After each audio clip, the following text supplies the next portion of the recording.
రే తమ్ముడు, నీకు ఒక నిజం చెప్పాలరా. చెప్పన్యా. నువ్వు అసలు నా తమ్ముడివే కాదు. చిన్నప్పుడు చెత్త కుప్పలో దొరికితే తెచ్చి పెంచుకున్నాం.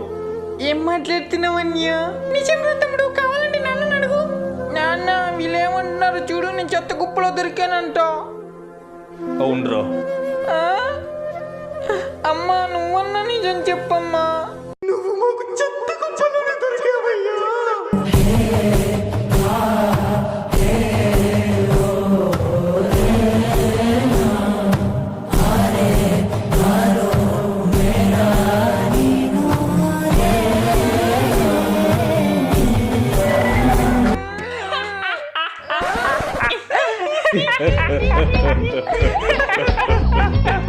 మీరందరూ కావాలి నేర్పిస్తున్నారా? అయితే నేను నిజంగా చెత్త కుప్పలో దొరకలేదు కదమ్మా. చిచ్చి, నువ్వు మా చెత్త కుప్పలో దొరకడం ఏంటి నాన్న? అమ్మయ్యా, డ్రైనేజ్ లో దొరికా.